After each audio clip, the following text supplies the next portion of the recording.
Da bo novo leto res srečno, je vse obarvano rdeče. Lampijoni, oblačila, dobre želje, ki so napisane na rdeč papir. Tudi zato, da bi odgnali zlobno pošast njen, ki se strašansko boji rdeče barve. Njen je pošast, ki je jedla vse, kar je prišlo na poto.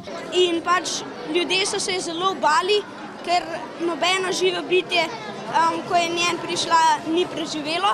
Kitajci novega leta ne praznujejo 1. januarja, tako kot mi. Kitajski koledar se namreč ravna po luninih menah in se začne na 2. maj po zimskem obratu, takrat, ko se luna znajde na navidezni ravni črti med Zemljo in Soncem. Vsako leto je to med 22. januarjem in 19. februarjem.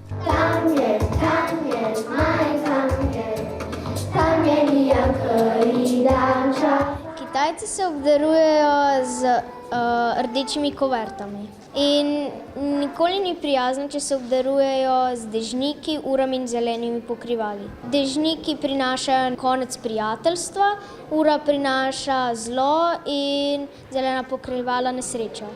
Po kitajskem horoskopu smo vstopili v znamenje konja. Konj je energično bitje, ki se ne ustraši izzivov, zato bo leto zelo pestro, pravijo učenci. Leto konja prinaša slabe reči, kot so na primer vojne ali naravne katastrofe. Novo leto spremljata tudi ples in glasba, mize pa so bogato obložene z dobrotami. In jejo ribo, ki pomeni blagostanje. Žli krofe, ponašaj zjavdz. S prireditvijo in prijetnim druženjem so učenci za to leto gotovo odgnali zlobno bitje njen, vse slabe duhove in nesrečo.